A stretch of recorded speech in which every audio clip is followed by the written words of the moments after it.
Today's big idea is that humans use tools and technology to solve problems. Now, we've already talked about this in all the other technology stuff we've done already, but this is the big idea for the entire thing. Now, there's two more big ideas coming up. We've seen this one already as well. Engineers design technologies that help people solve problems. So this is engineers designing technologies. And remember, we talked about the difference between humans using tools and technology and engineers designing it. The third one is biomedical engineers design technologies that help solve musculoskeletal problems for people. And so this one gets even more specific. This one gives you a type of engineer, a biomedical engineer, and what kind of problems they specifically solve for people. And that's musculoskeletal, just like we've learned with our muscular and skeletal systems. Biomedical, obviously, like we've talked about, bio means life, and medical is medicine. So this has to do with fixing people's muscular and skeletal problems. Now the page on the left here is going to be your vocab page. If we get to any of these words in the story, please have your teacher make sure they pause so that you can write down what you think the definition is. You can even replay what I've said to get the definition out of the story. But there are only 6 for you to look for, and it has page numbers there if you can kind of guess where you are in the story. This story takes place in Germany. Germany is the red country there in the middle of the map. Do you know what continent Germany is on? That's right. Some of you probably guessed it's Europe. It's right next to France and Switzerland and Hungary. Today's story is called Eric's Unexpected Twist. What do you think the title suggests about the book? And then, have any of you ever actually been camping? Have you ever injured your knee? How did it heal? And has anyone ever had to use a knee brace for a hurt knee? Well, all of those things are going to be part of our story today. Chapter 1, Weekend Plans. The wheels of my skateboard hummed as I whizzed through the town square. I shot past the shops and cafes, ringing the Mutzplatz. Past the arching water of the Bertoldbrunnen, the museum on Alderhauser Street. Ahead of me, Ulrich kick-flipped his board just as he came upon the jagged crack in the sidewalk that we've come to know well. I followed his lead and kick-flipped over it too. The first time I hit that edge a few months ago, I had been racing along when something had distracted me. Let's just say I was extra grateful for my helmet that day. So why do you guys think that Eric was extra grateful for his helmet? As I caught up to Ulrich, I bent my knees, balanced my weight on the back of my board, and turned onto our street. At Ulrich's house, I slid my back foot along the ground, slowing to a stop. With a push of his toe, Ulrich flipped his board up into the air and caught it under his arm. "That was great," he said. "Want to meet up after lunch tomorrow and head over to the skate park?" Tomorrow. Saturday. A day I usually looked forward to, but not this week. I said slowly. "I can't tomorrow." Ulrich looked surprised. "I have a thing to do." "A thing?" Ulrich asked, eyebrows raised. "What kind of thing?" "It's a camping club thing for school. My papa and I used to do it when I was little." "Oh, that's all? From the way you were acting, I thought you had to clean your room," Ulrich said, giving my shoulder a light punch. "Well, have fun. See you at school on Monday." "See you," I said, turning toward my house. Little does he know how bad it will be, I thought. Ulrich didn't move to Freiburg until about a year ago. He didn't know about the time I accidentally disturbed a nest of hornets that chased me into the river, or the time I'd been leading the group down a trail and caught my foot on a tree root, tripped, and fell headfirst into a puddle of gooey mud. Ulrich didn't know about any of that, but the camping club kids knew. That's why I wasn't looking forward to this weekend. You can't bring your skateboard on a hike, and skateboarding, unlike camping, was something I was very good at. The question is, I thought, what will go wrong on this trip? So why was Eric hesitant to tell Ulrich about his weekend? What do you guys think? Chapter 2. In Trouble. When I walked in the house, Mama was already waiting for me in the hallway. "Forget something?" she asked. Uh-oh. She dangled my elastic knee brace from her hand.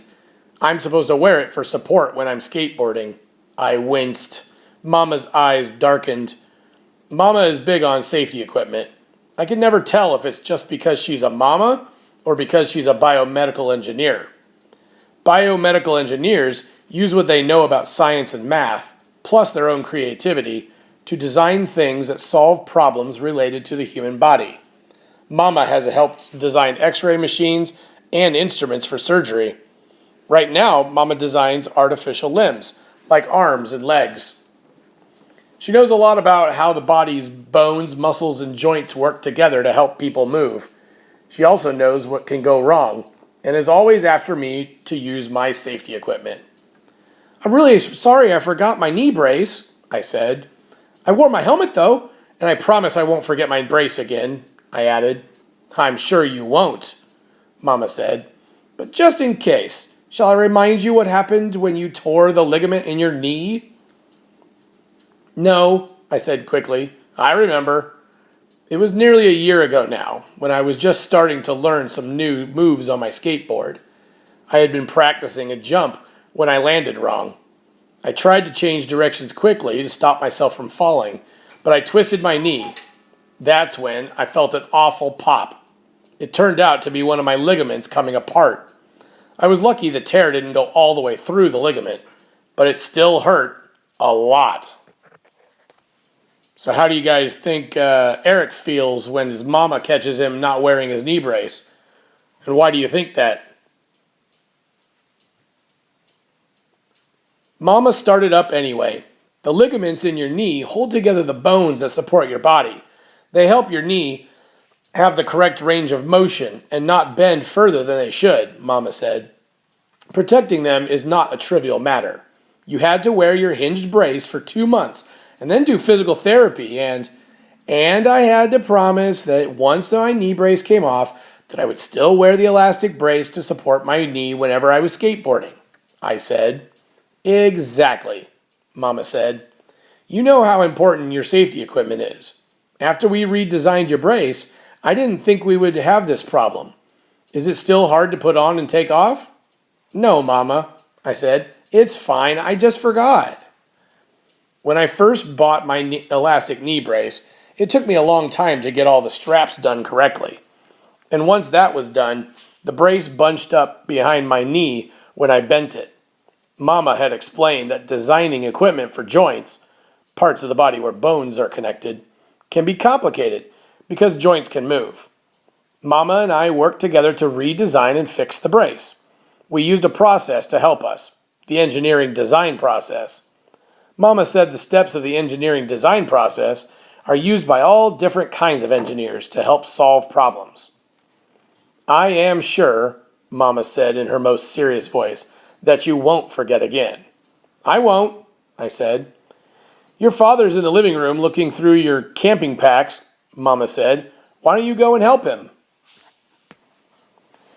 I sighed. This day really wasn't going well for me. I could hear Papa humming to himself as I walked to the living room. Julia, my older sister, was sitting on the couch reading a magazine. Hey, Papa. Oh, good, I said, trying to muster up some enthusiasm. You got our packs out. Just wanted to be sure we'll have everything we need, Papa said brightly. Great, I replied. I walked over to my pack and started to lay out the equipment the same way Papa was. I'm so glad I can go on this trip with you. It will be just like old times. Batteries, Papa said suddenly. I'm just going to run and grab some more batteries for our headlamps. Be right back. He headed to the kitchen. So, Julia said, looking up for her magazine, you're going camping. Have we notified the local hospitals, police, fire departments? I shot her an angry look. Come on, you have to admit it's a little funny, she said. What was it last time? Oh, I remember. You almost set the Black Forest on fire. That wasn't my fault, I said. The wind picked up suddenly. Besides, I put the fire out myself. Julia was already on to another story. Of all your disasters, I think my favorite was the time we were all shouting to you from across the field when you were picking berries and you just waved back, not realizing that there was a boar, a wild boar, about 2 meters away from you. Julia laughed.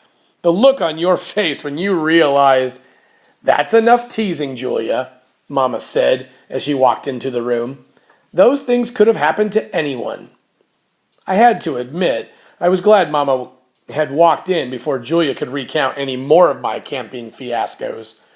She hadn't mentioned the time I forgot my sleeping bag, even though Papa had reminded me 3 times before we left, or the time that I left the pack with our food out on the table and we got back from a hike to find a family of foxes enjoying our meals, or when, here, Mama said, let me help you.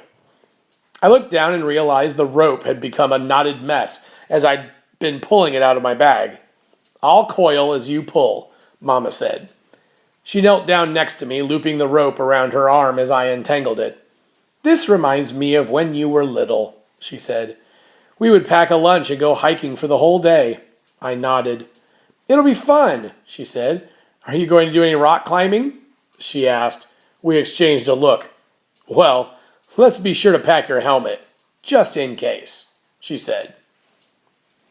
So why does Eric need to have his brace? And then what does Eric say the knee brace does? And why do you think he needs to actually wear it? Made with Doodlecast Pro.